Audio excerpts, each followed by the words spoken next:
तो आप देख रहे हैं राज्यों की जंग 2023। नागालैंड, त्रिपुरा और मेघालय में इस समय की स्थिति क्या है एक करके देख लेते हैं। त्रिपुरा में देखिए काफी जगहों पर ये भगवा रंग दिखाई दे रहा है। वहां पर तो बीजेपी हो सकता है कि यहां पर सत्ता में लौटे, लेकिन इस समय स्थिति बहुत साफ नहीं है। 33 के ऊपर बीजेपी प्लस यानी बीजेपी और इसके अलायंस जो है उसकी बढ़त बनी हुई है 33 सीटों पे। 60 सीटों में से कुल सीटें 60 है, बहुमत का आंकड़ा यहाँ पे 31 ही है, तो 33 पर है, लेकिन ये सीटें इसकी कम हुई हैं। और जो ब्रेकअप है उसमें आप देखें कि पश्चिम में और पूर्व में दोनों ही जगहों पर जो सीटें हैं उनकी कम हुई है, पश्चिम और पूर्व त्रिपुरा में।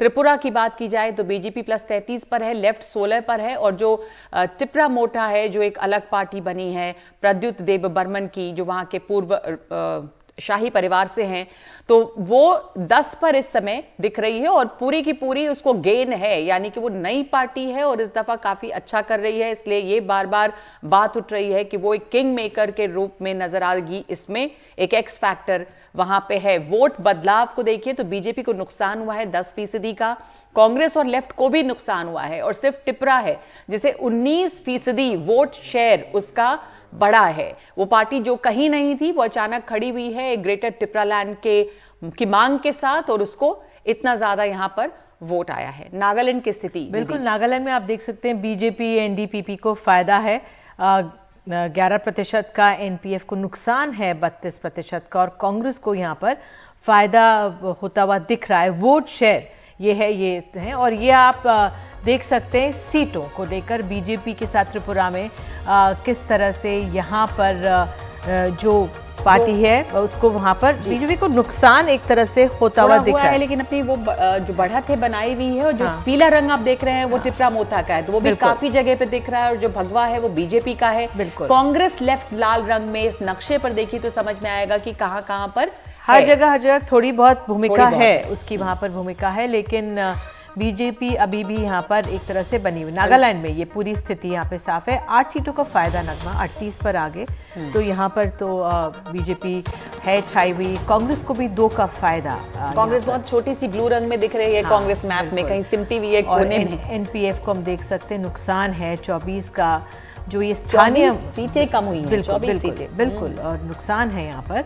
और ये बहुत अपने आप में अहम हो जाता है नागालैंड में, जिस तरह से जो हम स्थानीय मुद्दों की बात कर रहे हैं। तो अन्य बहुत इंपॉर्टेंट है निधि, 18 सीटें बिल्कुल सीटों का पिछली बार से 14 का फायदा, और ये मेघालय। एनपीपी यहाँ पर 26 में आगे। कॉनरेड सांगमा तो आश्वस्त होंगे। यहाँ पर टीएमसी को आप देख सकते हैं 5 का फायदा है बिल्कुल।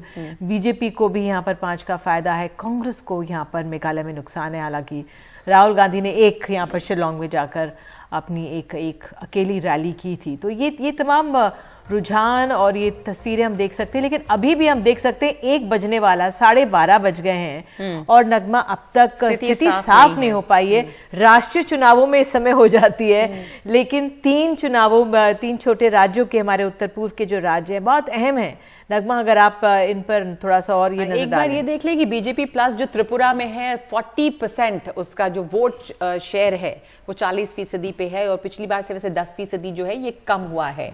कांग्रेस और लेफ्ट 37% भी है, इनका भी वोट शेयर गिरा है पिछली बार के यानी 2018 के मुकाबले में 9% गिरा है। और वो टिपरा मोथा प्रद्युत देव बर्मन की पार्टी जो 20% इसने गेन किया है यहाँ पर।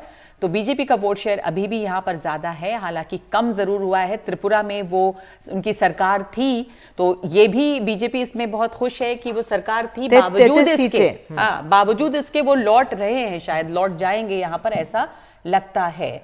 तो ये स्विंग दिखा रहे हैं हम। पहले बीजेपी का दिखाया कि 11% कमी आई है, और कांग्रेस और लेफ्ट का है ये 9% नेगेटिव में ये जा रहा है त्रिपुरा में, कांग्रेस और लेफ्ट का भी, बीजेपी का भी। तो बाईं तरफ जो सुई घूम रही है, ऐसे स्विंग हो रहा है, वो सीटें कम हुई हैं आपको, 11% बीजेपी की, 9% कांग्रेस और लेफ्ट की। अब अहम यह है कि जो टिपरा मोथा को मिल तो रहा है, वोट शेयर उनके पास जा रहा है 20%, लेकिन कितनी सीट्स में कन्वर्ट होगा ये अहम है। और हमारे साथ आपको बता दें स्टूडियो में मानस डेका है, जो स्पोक्स पर्सन है हमारे साथ असम बीजेपी के। मानस जी, पहले तो आप ये बताइए, 12:30 बज गए हैं, छोटे हमारे पूर्वोत्तर के राज्य, अब तक नतीजे नहीं आ पा रहे हैं, क्यों इतना विलंब क्यों हो रहा है? जो हमारे राष्ट्रीय चुनाव होते हैं 12 बजे तक काम हमारा समाप्त हो जाता है इलेक्ट्रॉनिक वोटिंग में। ऐसा है कि मुझे जो लगता है सारे प्रक्रिया तो इलेक्शन कमीशन ऑफ इंडिया करा रही है, लेकिन जो थोड़ा लेट है मुझे तो ऐसा लगता है कि वो बहुत संभाल के और अच्छी तरह से कर रहे हैं, इसीलिए थोड़ा आपको विलम्ब दिखाई दे रहा है। लेकिन आ जाएंगे, हमको थोड़ी देर सबर करना है, सारे रिजल्ट हमारे सामने आ जाएंगे। और बीजेपी के लिए अच्छी खबर आपको दिख रही है, तमाम राज्यों में त्रिपुरा में आपकी वापसी हो रही है, सीट्स लेकिन कुछ आपके कम हुए हैं, वोट शेयर भी कम हुए हैं, 10% से गिरे हैं, अभी आप 33 पर बढ़त बनाए हुए हैं त्रिपुरा में। तो अब आपकी एलाइज जो हैं वहां पर उनके साथ वापसी हो जाएगी 5 साल शासन के बाद भी। जी, ये सारी चीज़ों को हम अगर देखा जाए कि नागालैंड और त्रिपुरा कि प्रधानमंत्री जी ने जो अपना एक विजन दिया था नॉर्थ ईस्ट के लिए, वो सारे प्रक्रिया लोगों ने उसके ऊपर विश्वास किया है और अभी रिपीट कर रहे हैं। 2014 के पहले और अभी के बाद जितने भी बदलाव आपने देख रहे हैं, हर क्षेत्र में बदलाव आ रहे हैं और लोग उसके ऊपर भरोसा कर रहे हैं। और माननीय प्रधानमंत्री जी लोगों के साथ, नॉर्थ ईस्ट के लोगों के साथ डायरेक्ट कनेक्ट हो रहे, और इसी का ये प्रक्रिया है कि दोनों राज्यों में हमारे सरकार वापस आ रहे हैं। जी, और तो विनोद जी से मैं एक मिनट छोटा कमेंट इस पे लूंगी कि प्रधानमंत्री की जो नीति रही है लुक ईस्ट की, और उन्होंने तवज्जो दी है विनोद जी उत्तर पूर्व के राज्यों पर, जहां पर जैसा बीजेपी कह रही है कि वहां की अस्मिता, संस्कृति, वहां के आइकॉन, चाहे स्पोर्ट्स से हो या दूसरे आइकॉन, कांग्रेस ने नजरअंदाज किया। वो एक बहुत बड़ा गैप था जहां पर बीजेपी ने अपनी पकड़ बनाई है। आपको लगता है कि ये बीजेपी की नीति वहां रही है जो कि उसके लिए फायदा हो रहा है, दिख रहा है नतीजों में? देखिए, ऐसा है कि भारतीय जनता पार्टी ने त्रिपुरा में लगता है कि सरकार बना देंगे त्रिपुरा मोटा के साथ मिलकर, पर उनकी वोट परसेंटेज गिरी है और उनकी सीट शेयर गिरा है। उसी तरह से मेघालय में वो मिलीजुली सरकार बनाएंगे। नागालैंड में भी वही स्थिति है। अपने दम पर त्रिपुरा में सरकार थी, वहां पर हो सकता है दोबारा बन जाए। देखिए, जो नॉर्थ ईस्ट है ना, इसकी तरबियत रहती है कि प्रधानमंत्रियों के साथ रहता है, भले ही कोई प्रधानमंत्री हो। ये नॉर्थ ईस्ट का रुझान RPI, ruling party of India region है, क्योंकि वो छोटी छोटी स्टेट्स है वहां पर जी। और उनको लगता है कि अच्छे संबंध और दोस्ती रख के केंद्र से ही उनको विकास के लिए पैसा मिल सकता है।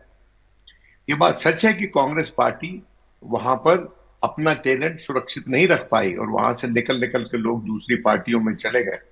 मुकुल सांगमा टीएमसी में चले गए मेघालय से, और ये टिपरा मोटा वाले जो रजवाड़े वाले हैं, देव बर्मन, वो उन्होंने अपनी पहले बीजेपी में गए, अपनी पार्टी बना ली। अब तो कांग्रेस पार्टी जो है वो छिन्न भिन्न हो गई वहां पर।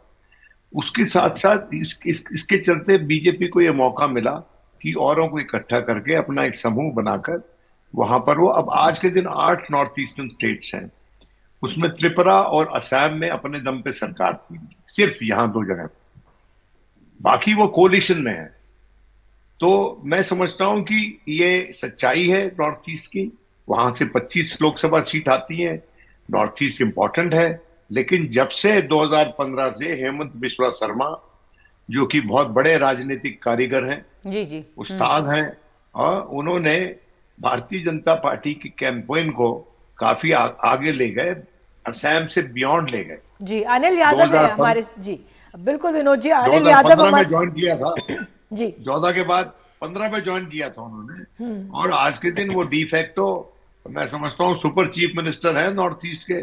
जो मर्जी वो चाहे वो हो जाता है, और बीजेपी का केंद्रीय नेतृत्व उनकी बात मानता है, और माने भी क्यों ना, जब उन्होंने उनको मुनाफा पहुंचाया है राजनीतिक, उन्होंने डिलीवर करके दिखाया है। बिल्कुल। कॉनराड सांगमा से तो कल मुलाकात भी हुई है, तमाम जानकारियां भी आई हैं। अनिल यादव, आप कांग्रेस से हमारे साथ हैं, आप सुन रहे होंगे अभी विनोद जी को। वो कह रहे थे उत्तर पूर्व के राज्यों की फितरत है कि जो भी केंद्र में सरकार हो उनके साथ, बावजूद इसके कांग्रेस पार्टी का जो प्रचार है वहां पे बिल्कुल फीका रहा। ये आंकलन एक तरह से आ रहा है कांग्रेस ने क्या पहले ही हथियार डाल दिए यहाँ पर? नहीं, देखिए ऐसा नहीं है। कांग्रेस ने पूरी मजबूती से चुनाव लड़ा। जो हमारे स्थानीय संगठन थे उन्होंने लगातार अपने बूथ स्तर पर और राज्य के स्तर पर जो मेहनत करनी थी की, हाँ, ये बात और है कि जो हम लोगों का मानना था या जो हम लोगों का विश्लेषण था, जिस हिसाब से चुनाव के रिजल्ट आने चाहिए थे, वो उस हिसाब से नहीं आए। लेकिन अभी तक ये कह देना कि हथियार डाल दिए थे, क्योंकि देखिए त्रिपुरा की जो सिचुएशन अभी देख रहे हैं, में लगता है, सॉरी अनिल जी बीच में एक मिनट टोक रही हूँ, कुछ तस्वीरें दिलचस्प आ रही हैं, दिखा रहे हैं अपने दर्शकों को, लड्डू दिखाई दे रहे हैं वहां पर त्रिपुरा के डॉक्टर मानिक साहा के घर से त्रिपुरा के सीएम के वहां पे देखिए ये लड्डू खाने की प्रक्रिया जो है वहां पे वो शुरू हो गई है। तो काफी इंतजाम, वहां पे शोरगुल हंगामा ये सब मचा हुआ था। अब लड्डू वड्डू वहां पर बंटने लग गए हैं, लड्डू खा रहे हैं लोग वहां पर। तो ये तो है कि वापसी हो रही है वहां पर बीजेपी की, अपने बूते पे वो सरकार बनाएंगे, अपने एलाइज के साथ बनाएंगे, लेकिन 33 सीटों पे इस वक्त उनकी बढ़त तो है। तो जो आंकड़ा है बहुमत का उससे वो ऊपर ही है, बीजेपी प्लस है ये। तो उनकी सीटें कुछ कम हुई हैं, वोट शेयर भी कुछ कम हुआ है, फिर भी वो वहां पे हैं जहां पे वो सरकार बना सकते हैं। तो जश्न जो है वो शुरू हो गया है। अनिल जी आप बता रहे थे कि कांग्रेस की क्या रहे, फोकस क्या रहा, और दूसरे की कुछ क्रिश्चियन बहुल इलाके नागालैंड के भी हैं, वहां पर भी आप देखिए कि ऐसा नहीं है कि बहुत अच्छा किया है कांग्रेस ने और बीजेपी ने खराब किया है। बीजेपी की तरफ से कहा जा रहा है कि जो आप सेक्युलरिज्म की बात करते हैं वो वहां जमीन पे दिखी नहीं, लोगों ने बीजेपी को पर भी भरोसा जताया ही है उधर। नहीं देखिए, अभी क्योंकि लड्डू की बात हो रही थी, मुझे लगता है देखिए कई बार ऐसा होता है कि मुंह मीठा होने की जगह कड़वा हो जाता है। अभी त्रिपुरा की अगर बात करें, लग नहीं रही अभी। हाँ, मैं बता देता हूँ। देखिए क्या है ना, त्रिपुरा में छोटी छोटी सीट्स है, कॉन्स्टिट्यूएंसीज जो है वो छोटी है, और छोटी सीट्स के साथ ये होता है कि लड़ाई अंत तक लड़ी जाती है, उसमें कभी भी जो है पासा पलट सकता है। तो अभी मेरा मानना है कि ये जो 33 का जो आंकड़ा दिख रहा है ये 30 से नीचे जाएगा, और लेफ्ट की और हमारे गठबंधन की जो सीटें हैं वो बढ़ेंगी। तो अभी एकदम से मिठाई ठीक है, अच्छी बात है, उन्हें खानी चाहिए, लेकिन अब मुंह कितना मीठा होगा ये समय बताएगा। चलिए हम तस्वीरों में लड्डू देख के आनंद ले लेते हैं, लेकिन विकास त्रिपाठी, मेघालय में, नागालैंड में क्रिश्चियन बहुमत है, तमाम ऐसे मसले हैं खान पान को लेकर जो एक बिल्कुल बीजेपी की विचारधारा से बिल्कुल अलग है।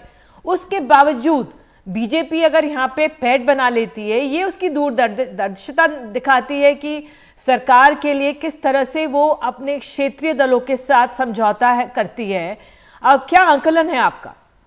देखिए अगर आप ये विकास त्रिपाठी अनिल जी आपके पास आएंगे। हाँ विकास है हमारे साथ। देखिए ये आपको समझना होगा कि ये वो राज्य हैं जहां पर दूसरी बार भाजपा लगभग एक अच्छा प्रदर्शन कर रही है। दिस इज नॉट, ये पहली बार नहीं है जब त्रिपुरा में वो सरकार में वापस आती हुई दिख रही है, नागालैंड में अपने गठबंधन के साथ सरकार में आते हुए दिख रही है। उत्तर पूर्व के राज्यों में इस बात से नकारा नहीं जा सकता है कि प्रधानमंत्री की लोकप्रियता बहुत अधिक है। त्रिपुरा खास तौर से इसका संकेत देता है, जहां पर कि चुनाव से लगभग 8-9 महीने पूर्व मुख्यमंत्री के उम्मीदवार को बदल दिया जाता है। अमित शाह त्रिपुरा में आते हैं और वो मानिक शाह को मुख्यमंत्री का उम्मीदवार घोषित कर देते हैं। तो चाहे मेघालय हो, चाहे नागालैंड हो, चाहे त्रिपुरा हो, वहां पर प्रधानमंत्री मोदी की लोकप्रियता के आधार पर ही भाजपा ने यह चुनाव लड़ा। दूसरा मैं आपको कहना चाहूंगा मेघालय के संदर्भ में कुछ बात, कि मेघालय में जो कोनराड संगमा की पार्टी है, कोनराड संगमा नेडा के अलाई हैं, नॉर्थ ईस्ट डेमोक्रेटिक अलायंस के वो पार्टनर हैं। ये बीजेपी द्वारा गठित एक इनफॉर्मल अलायंस स्ट्रक्चर है, जिसमें पूर्वोत्तर के समस्त राज्यों का प्रतिनिधित्व है। उसमें इसके कन्वीनर हेमंत बिश्व शर्मा आसाम के मुख्यमंत्री हैं। तो जो बात प्रीवियस स्पीकर विनोद शर्मा जी कह रहे थे वो सही है कि हेमंत बिश्व शर्मा की एक बड़ी भूमिका रहती है, और इनकी जो पूरी रणनीति रही है वो यही रही है कि कांग्रेस पार्टी को किस तरह से हाशिए पे ला दिया जाए, और अगर कोई क्षेत्रवादी दल आगे बढ़ता है तो वो बीजेपी के लिए सहायक होता है, क्योंकि वो उसको नेडा के स्ट्रक्चर में, नेडा के संरचना में उसको वो अपने साथ गठबंधन में ला सकते हैं। क्योंकि ये जो जनजातीय राजनीति है यह केंद्र के संसाधनों और केंद्र के ऊपर निर्भर करती है, और इसके चलते बीजेपी ने भी काफी लचीलापन दिखाया है, जिससे कि ये जो क्षेत्रवादी दल है ये कभी भी बीजेपी से विमुख नहीं हुए। एक समय ऐसा दिख रहा था कि आईपीएफटी और बीजेपी में गठबंधन टूट सकता है, और अगर आईपीएफटी और बीजेपी का गठबंधन त्रिपुरा में टूट जाता तो बीजेपी को एक बड़ी हानि हो सकती थी, क्योंकि जो अब आप अभी 11 से 12 या 10 सीट देख रहे हैं त्रिपुरा मोथा की, वो करीब 16-17 तक जा सकती थी। और अगर चुनाव पूर्व गठबंधन होता तो कांग्रेस और त्रिपुरा मोथा तब एक ऐसी स्थिति में आ सकते थे कि शायद वो सरकार बना लेते। लेकिन जो बीजेपी की सबसे बड़ी मैं कहूंगा जो सबसे बड़ी रणनीति रही है वो यही रही है कि जो क्षेत्रवादी मुद्दे रहे हैं उनको समावेश करना, क्षेत्रवादी दलों के साथ गठबंधन बरकरार रखना और क्षेत्रवादी नेतृत्व को बढ़ावा देना। विकास, आपने जो एक बात कही उस पे मैं मानस जी का कि आप एक विकास एक वापस आऊंगी। मानस जी, आपकी प्रतिक्रिया। देखिए, अगर त्रिपुरा की बात हम कर रहे हैं तो अगर आपके एलाइज भी वहां पर हैं, हो सकता है जैसा कांग्रेस कह रहे थे कुछ सीटें और कम भी आ जाए, फिर भी आप सरकार अगर बनाएंगे तो यहाँ पे त्रिपुरा मोटा जो है वो बहुत अच्छा प्रदर्शन कर रही है और वो किंग मेकर या वो एक्स फैक्टर जो कहें हम उसको, वो है। पर उनकी मांग जो है, क्या आप उसके साथ जा पाएंगे? बीजेपी जो ग्रेटर त्रिपुरा लैंड की मांग है वो कितना मुश्किल होगा उसको एडजस्ट करना? देखिए, जब इलेक्शन इस समय हुआ था तो चुनाव प्रचार में इस विषय में बहुत अच्छे से चर्चा हुए। त्रिपुरा लैंड एक ऐसा विषय है कि त्रिपुरा को कभी भी हम लोग अभी दो भाग नहीं कर सकते हैं। त्रिपुरा लैंड जो उन्होंने एक दावा किया है प्रद्युत जी ने कि एक ग्रेटर त्रिपुरा लैंड उनको चाहिए, उनका जितना भी अभी कमियां है, दूरियां है त्रिपुरा लैंड के अंदर, पे उन कितनी सीटें आ रही हैं, यही मुद्दा है उनका। हाँ, तो अभी सरकार हमारी सरकार जो जो वहां पे कमी है, जो जो उनका मुद्दा है, सरकार हमारे केंद्र और राज्य सरकार एक डबल इंजन की सरकार होगा, सारे समस्याओं का समाधान वहीं पे हो जाएगा और ग्रेटर त्रिपुरा लैंड के लिए, विकास के लिए जितना भी करना चाहिए हमारी सरकार अच्छे से करेगी। और अनिल जी, आपके लिए मुमकिन होगा ये? आप कह रहे हैं कि हम भी मिलकर सरकार बना सकते हैं, इनकी सीटें बीजेपी अलायंस की कम होंगी, तो उस केस में अगर एक्स फैक्टर त्रिपुरा मोटा है तो उनकी ये मांग जो है उसके साथ आपके लिए उस मांग को अकोमोडेट करना पॉसिबल है? देखिए, मुझे लगता है कि जब गठबंधन की बातें होती हैं तो उसमें सीटों की स्थिति साफ होना मुझे लगता है बहुत बड़ा फैक्टर है। आइडियोलॉजिकली एक त्रिपुरा लैंड की जो मांग है, मैं समझ रहा हूं उस बात को, लेकिन देखिए पहले क्या है, यहाँ स्थिति क्लियर होनी ये जरूरी है कि हमारे गठबंधन की कितनी सीटें आ रही हैं, कि हमें जरूरत पड़ेगी या नहीं पड़ेगी। तो अभी मुझे लगता है कि कुछ समय उसके लिए वेट करना चाहिए। और क्योंकि अभी बीजेपी के साथी कह रहे थे, उस पर कमेंट भी कर रहे थे, तो देखिए मेघालय में जिनके साथ थे उन्हीं को कह रहे थे कि ये करप्ट सरकार है, लगातार उनकी बुराई कर रहे थे, लेकिन सरकार चला रहे थे। अभी तक तो जो बढ़ा थे उसमें 16 पर ही हैं आप, कांग्रेस और लेफ्ट, और बीजेपी और एलाई जो है वो अभी भी 33 पे है बनी हुई। अभी मुझे त्रिपुरा में तो बनी रही है बीजेपी। अभी 1 घंटा और लग जाएगा स्थिति लगेगा तो जरूर, लेकिन वो ज्यादातर वहीं पे है अभी 33 के ऊपर अभी बीजेपी प्लस है। राजनीति संभावनाओं का खेल है, उसमें संभावनाओं में कभी भी कुछ भी हो सकता है। तभी मैंने कहा था कि वो मिठाई जो है हो सकता है लड्डू तो खा लिया हो लेकिन वो कड़वी ना पड़ जाए, वक्त के पहले ना लड्डू खा लिया हो। विनोद जी, जो नतीजों में इतनी देरी हो रही है आप कैसे देख रहे हैं? क्योंकि 1 बजने वाला है, आपका क्या आंकलन है, क्या कारण हो सकता है जो इतनी देरी हो रही है? कई कारण होते हैं, हो सकता है कि टेक्नोलॉजिकल कोई टेक्निकल प्रॉब्लम हो और ये पहाड़ी इलाके हैं, वाईफाई डाउन हो, यू नेवर नो व्हाट क्या हो रहा है वहां पर। लेकिन मैं इससे ज्यादा उत्तेजित नहीं हूं। मैं तो इस बात पे बड़ा मुझे आश्चर्य हो जाता है कि जब भी कोई मेरे साथ, आपके यहां से भी जब निमंत्रण आया तो मेरा फर्स्ट रिएक्शन तो सिनिकल था। मैंने कहा कि काहे का एनालिसिस, वहां के इलेक्शन रिजल्ट का एनालिसिस संभव है क्या? क्योंकि ज्यादातर वहां पर पोस्ट इलेक्शन सिनेरियो में जो जनता का मैंडेट है वो मैनिपुलेट होता है। और नॉर्थ ईस्ट में जहां तक भारतीय जनता पार्टी का सवाल है, with all respect to the BJP spokesman, देखिए नॉर्थ ईस्ट में देखा साहब, साम दाम दंड भेद, ये है 4 चीजें। आप मुझे बताइए भारतीय जनता पार्टी की गौ हत्या पे, बीफ के इश्यू पे क्या पोजीशन है नॉर्थ ईस्ट में? बिल्कुल अपॉर्चुनिस्टिक पोजीशन है। और अगर कट्टर हिंदू को ध्यान से देखें तो हिंदू विरोधी, धर्म विरोधी है। गाय तो पूरे देश में माता है लेकिन वहां नहीं। तो मैं ये समझता हूं कि कुछ ऐसे मुद्दे जो उठते हैं पूरे देश में, वहां वो मुद्दे दूसरा स्वरूप ले लेते हैं। रही बात क्रिश्चियन वोट की, तो क्रिश्चियन वोट तो डोमिनेंट है 2-3 स्टेट्स में। तो उनसे तो ना, उनकी नाराजगी तो भारतीय जनता पार्टी मोल नहीं ले सकती। आपके कई स्टेट्स के प्रदेश एक कम से कम एक ने तो बोला है कि I am a beef eater, और मुझे इस बात का गर्व है। जीजी स्वेल जो नॉर्थ ईस्ट से आते थे, बहुत बरस हुए पार्लियामेंट में खड़े हुए, और वहां पार्लियामेंट में खड़े होकर उन्होंने बोला कि beef is the cheapest source of protein for the people of north east. ये बोला उन्होंने जी। और मैं आपको बताऊं कि उसके बाद ये सुना जाता था, और अभी हद तक शायद सही है, कि एक राष्ट्रपति जो बने उसके बाद उन्होंने उनको मंत्री पद से शपथ देने से इनकार कर दिया, वो मंत्री नहीं बन सकते उसके बाद। तो ये बड़े कलिष्ठ मुद्दे हैं, डिफिकल्ट मुद्दे हैं, और इन मुद्दों पे मैं समझता हूं कि फ्लेक्सिबिलिटी पूरे देश में होनी चाहिए। जो फ्लेक्सिबिलिटी आप नॉर्थ ईस्ट में दिखाते हैं, क्या वो फ्लेक्सिबिलिटी आप असम में दिखाते हैं? Assam is part of north east. देखा साहब, मैं जवाब चाहूंगा आपसे। बिल्कुल, हम बिल्कुल। देखा साहब, आप थोड़ा सा कमेंट दे दें इसके पहले कि हम ब्रेक ले लें, कि आपकी जो मुद्दे हैं वो बदल जाते हैं। मतलब आप बाकी जगह इतना हंगामा रहा है इस पे, लेकिन नॉर्थ ईस्ट में ये मुद्दा ही नहीं रहा आपका। मेघालय नागालैंड क्या है? कॉम्प्रोमाइज है। ये बीजेपी का एक्चुअली मुद्दे की बात नहीं है कि लोगों, वहां पे जो लोग रहते हैं उनको क्या चाहिए, इस वक्त क्या चाहिए। आप अगर देखें ये बात को, हमको ध्यान से उन्होंने उठाया, मैंने ठीक से समझा सारी बातों को। देखिए, जब नॉर्थ ईस्ट में उन्होंने खुद बताया कि पहाड़ी इलाका है, उस इलाका में, उस एरिया में पहले क्या समस्या थी वो हमको पहले देखना है। आज 50 साल कांग्रेस ने शासन किया, क्यों नॉर्थ ईस्ट पूरे देश से कट ऑफ थे? क्यों वहां पे एयरपोर्ट नहीं था, रेलवे कनेक्टिविटी नहीं था? 50 साल तक मणिपुर में कोई भी रेलवे कनेक्टिविटी नहीं था, नागालैंड तक नहीं था।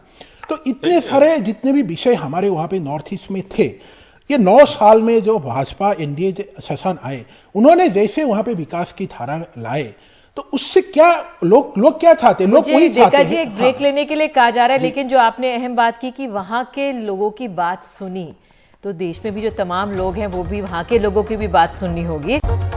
उत्तर पूर्व के तीनों राज्यों में नतीजे या रुझान धीरे धीरे आ रहे हैं, और त्रिपुरा में बहुत देर से 33 पर ये अटका हुआ था आंकड़ा, अब वो 34 पे पहुंचा है। तो बीजेपी और एलाइज, जो उनकी सहयोगी पार्टियां हैं, वो 34 पे अभी हैं। 10 सीटें उन्हें कम हैं पिछली बार से। कांग्रेस और लेफ्ट 15 पे है, और टिपरा मोटा 11 पर है, जिसको कि पूरी 11 सीटें इस बार के चुनाव में एक नई पार्टी है उन्हें मिली है। तो चर्चा हम यही कर रहे थे कि एक तो बहुत धीरे धीरे गिनती हो रही है। दूसरे हमारे साथ यहाँ मानस डेका मौजूद हैं, संजय जी हमारे साथ जुड़ गए हैं सीएसडीएस से, कि ये बीजेपी जो है वो वहां पर जो स्थानीय मुद्दे हैं उनको संजय जी एक तरह से पकड़ने में कामयाब रही है नब्ज। देखिए, आइडियोलॉजिकल पोजीशन कुछ नहीं है। अगर बीफ का मुद्दा होता है, खान पान की बात होती है, दूसरे राज्यों में बदल जाते हैं। महाराज जी ने कहा कि वहां के जो लोकल मुद्दे हैं, लोग क्या चाहते हैं, हम ये समझ रहे हैं। तो बाकी जगह में ये उतना इंपॉर्टेंट नहीं है। देखिए, बीजेपी जब चुनाव लड़ती है तो अपनी स्ट्रैटेजी बहुत केयरफुली बनाती है। राष्ट्रीय चुनाव होते हैं, जब लोकसभा के चुनाव होते हैं, तो बड़े राष्ट्रीय मुद्दे लेके आती है। कि कुछ राज्यों में जब उन्हें लगता है कि लोकल मुद्दे उन्हें साथ नहीं दे रहे हैं, तो वो राष्ट्रीय मुद्दों का भी सहारा लेते हैं। लेकिन अगर आप इन 3 विधानसभा के चुनाव को देखें, नॉर्थ ईस्ट में जहां जहां हुए, तो बीजेपी ने राष्ट्रीय मुद्दों का सहारा नहीं लिया। अगर त्रिपुरा में देखें, नागालैंड में देखें, मेघालय में देखें, तो इन जगहों पे लोकल डेवलपमेंट के मुद्दे, जैसे त्रिपुरा में लोग 2 तरह के लोग थे। शहरी इलाकों में लोग सड़क की बात करते थे, कहते थे सड़क मिला। अगर ग्रामीण इलाकों में आप जाएं, थोड़े जो lower ends of the society, गरीब तबके के लोगों के पास जाएं, तो उनका एक ही बात कहना था कि मोदी जी ने, बीजेपी सरकार ने हमें अनाज दिया, मकान दिया। तो 2 एंड पर आपने 2 तरह के लोगों को एक तरह से अपने काम से खुश किया।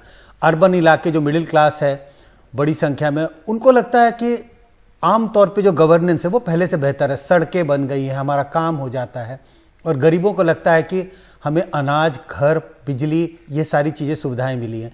ये 2 चीजें हैं जो बीजेपी, जिसकी वजह से बीजेपी ने त्रिपुरा में, अलग अलग नॉर्थ ईस्ट के राज्यों में अपने इनरोड्स बनाए। मेनलैंड में तो हम देख ही रहे हैं उनका प्रदर्शन कितना अच्छा रहा है। इंफ्रास्ट्रक्चर डेवलपमेंट हुआ है और लगातार ये फोकस भी रहा है सरकार का। लेकिन डेका जी, विनोद जी ने आपसे सवाल पूछा था, उसका आपको जवाब अब देना है आराम से।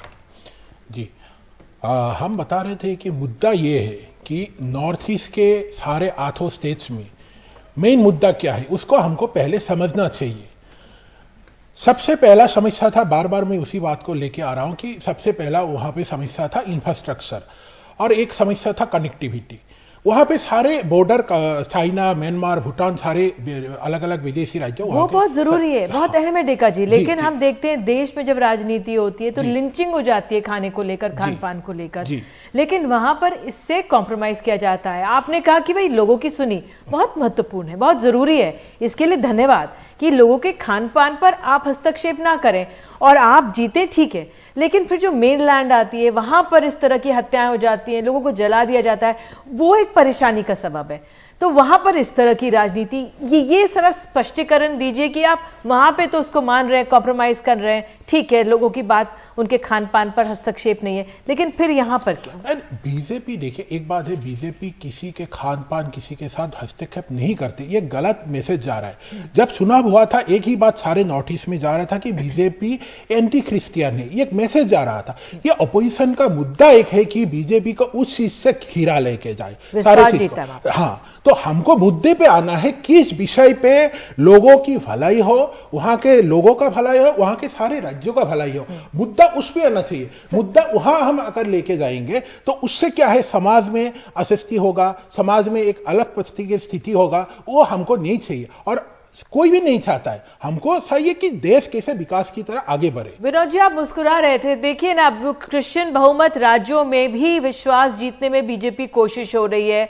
जी, मैंने तो आपको कहा ना शुरू में निधि कि नॉर्थ ईस्ट में इलेक्शन जो होते हैं उनका कोई मकसद नहीं है, वहां तो मैंडेट तो वायलेट होना ही है। वहां 2 सीटों वाली पार्टी सरकार बना लेती है वहां पर। हम जाए इतिहास में जाए पर तो आपको लग रहा है विनोद जी कि इस बार भी यही स्थिति लग रही है? क्योंकि देखिए त्रिपुरा में क्या हुआ है, इतना बड़ा नारा दिया, देखा साहब बड़ी बड़ी बात कर रहे हैं, त्रिपुरा में कितनी सीटें कम हुई आप देखिए। आपने सरकार दोबारा बना लेंगे, इसमें दो राय नहीं है, लेकिन ये कहना कि ऑल वाज वेल, ऐसा नहीं है। पर विनोद जी, त्रिपुरा में अगर 10 सीटें कम हुई है तो बीजेपी का ये कहना है कि 5 साल के शासन के बाद भी हम अगर बीजेपी प्लस जो है एलाइज 33-34 सीटें ला रही है तो यहाँ तो केंद्र में तो 5 साल के शासन के बाद सीटें बढ़ी थी। हाँ, नहीं, लेकिन तो ये स्थिति आपको लग रही है क्या किसी भी राज्य में जहां पर इतना अनसर्टेन मैंडेट रहेगा कि बाद में बहुत जोड़ तोड़ होगी? क्योंकि अगर आप देखें तो चाहे वो कॉनराड सांगमा की पार्टी हो, चाहे यहां बीजेपी प्लस हो, सीटें उन्हें बहुमत के आंकड़े के करीब आ रही हैं। जो 3 फैक्टर्स हैं वो बड़े इंपॉर्टेंट फैक्टर्स हैं। एक तो कांग्रेस का failure to retain its talent, A. B, जो कांग्रेस से निकल के लोग गए, कॉनरेड सांगमा, पीए सांगमा साहब के साहिबजादे हैं, डायनेस्टी पे बड़ी बातचीत हुई, उस इलेक्शन में भी बातचीत हुई जी, वो दोबारा सीएम होंगे और वो बीजेपी की मदद से होंगे, उनकी सरकार होगी। ये कहना गलत होगा कि बीजेपी की सरकार होगी। और त्रिपुरा में अगर बीजेपी के 33-34 बने रहते हैं तो उनकी अपनी सरकार होगी, लेकिन कम बहुमत वाली सरकार होगी। नागालैंड में भी मिली जुली सरकार होगी और उसमें मेन जो स्टेक होल्डर होगा वो रीजनल पार्टी। मैं कुछ और बात कह रहा हूं जी। देखिए, नॉर्थ ईस्ट में आपने देखा साहब कहा कि डेवलपमेंट नहीं हुआ, ये बात सच है, लेकिन गलत या सही, एक स्ट्रेटेजिक डिसीजन, एक डिफेंस स्ट्रेटेजी डिसीजन 62 के बाद दिया गया था कि वहां पर डेवलपमेंट, वहां पर रोड कम्युनिकेशन को लिमिटेड रखा जाए। चीन से जो चैलेंज था, चीन से जो चेतावनी थी, चीन से जो खतरा था, उसके चलते, ताकि उनके जो ट्रूप्स हैं वो एडवांस बहुत ज्यादा तेजी से हमारे क्षेत्र में एडवांस न कर पाए। वो स्ट्रेटेजी अब जो है वो मनमोहन सिंह की सरकार में ही उसको तिलांजलि दे दी गई थी और वहां पर डेवलपमेंट का काम शुरू हुआ था। ये बात सच है कि भारतीय जनता पार्टी के तत्वावधान में वहां पर डेवलपमेंट ज्यादा तेजी से हुआ, ये बात सच है। तो देखिए, गवर्नमेंट सारा कंटिन्यूम, और ये कहना कि भाई उस वक्त ये नहीं हुआ और आज हमने ये कर दिया, तो ये मैं समझता हूं उचित नहीं होता। और दूसरी बात, असम में क्या वहां की जो अकलियतें हैं उनके कोई अधिकार नहीं है क्या? जो माननीय हेमंत जी, बिस्वा जी। शर्मा साहब हैं, रेखा जी, आप इसका उन्होंने जवाब वहां जरूर पर- देना चाहेंगे कि अगर हाँ, नागालैंड वहां- में, आप मेघालय में इस पर ध्यान देते हैं रीजनल सेंटिमेंट्स पे, तो असम में जो वहां की माइनॉरिटी है, क्या उनका कोई अधिकार नहीं है? माइनॉरिटी अगर देखिए, वहां पे जो विदेश से कुछ लोग आए थे, जो असम आंदोलन हुआ था, असम एजिटेशन, सरकार उसके ऊपर बात कर रही है। सरकार माइनॉरिटी किसको बोल रहा है? हमको ये बात ध्यान से देखना चाहिए। विषय हम जब लाते हैं उसको गहराई से देखना पड़ेगा। सरकार ने यही कहना बात, उनका ये है कि आपको जहां सुविधा होती है, आप वहां के लोकल सेंटिमेंट समझ रहे हैं। असम में आपको ये सुविधाजनक नहीं लगता, तो वहां पर आप नहीं नहीं, ऐसा कुछ नहीं है। असम के जितने भी वहाँ पे जितने भी माइनॉरिटीज है, वहाँ पे क्रिश्चियंस भी है। आप अगर देखेंगे, असम में भी क्रिश्चियंस है, असम में भी बुद्धिस्ट है, असम में भी मुस्लिम लोग हैं। वहाँ के लोगों के लिए सरकार ने पूरी तरह से, पूरी सम्मान के साथ, समान अनुभव से काम किया है। ऐसा कुछ नहीं है। अभी कुछ कुछ इलाका में जहाँ पे बेदखल हुआ था, उसमें सरकार थोड़ा सा काम कर रहा है। और वो माननीय मुख्यमंत्री जी ने बता दिया है कि आज जो आपका सैटेलाइट है, वहाँ से पूरा क्लियर दिख रहा था। आज 5 साल 7 साल पहले जितने लाइट्स आ गई वहां पे, हाँ। बिजली आ गई। संजय जी, जो बीजेपी का स्थानीय सेंटिमेंट समझना है, या जो उसके जमीनी कार्यकर्ता काम करते हैं, आकलन करते हैं, और कहाँ पे किस तरह से कॉम्प्रोमाइज करना है, क्या ढील देनी है, ये अपने आप में चुनावी जो उसका गणित होता है, जो होमवर्क होता है, वो बहुत गहराई से करती है, जो अन्य पार्टियां नहीं करती। बिल्कुल, आपने चुनावी गणित कहा, मैं कहूंगा चुनावी रणनीति। गणित तो वो है जब आप जोड़ तोड़ करते हैं, वो भी करती है बीजेपी, मैं ये नहीं कह रहा वो नहीं करती है। लेकिन जिस बात का आप जिक्र कर रहे निधि, वो बहुत बखूबी, बहुत बारीकी से किया जाता है। कि जिन बातों का बार बार सुबह से जिक्र हो रहा है कि भाई आपने बीफ का मुद्दा वहां नहीं उठाया, अगर हम नागालैंड की बात करें, मेघालय की बात करें, वहां उसको आप विरोध नहीं करते। लेकिन अगर यूपी की बात करेंगे, इस बात पर तो पूरा बवाल हो जाता है।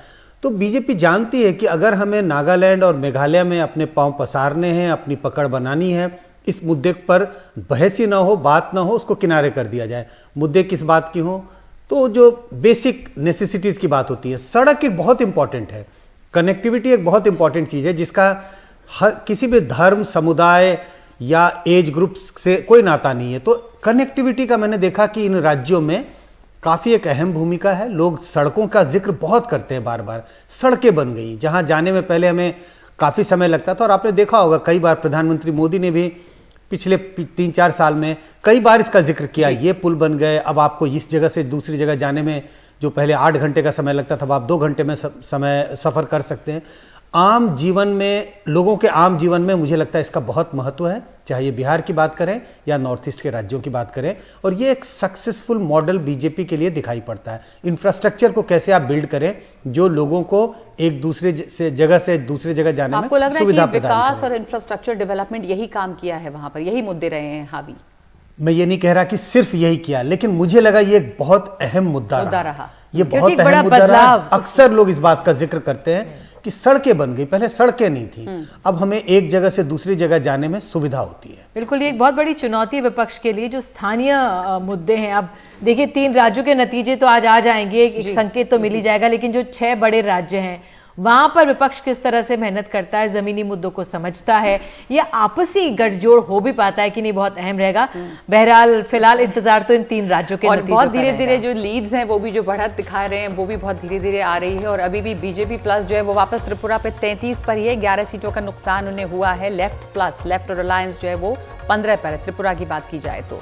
लेकिन नागालैंड में एनपीपी 24 पे है, यूडीपी 10 पे है, बीजेपी 5 पे है, टीएमसी भी 5 पर है। तो ये नतीजों में बहुत, जो रुझान है, बहुत ज्यादा बदलाव अभी दिखा नहीं है।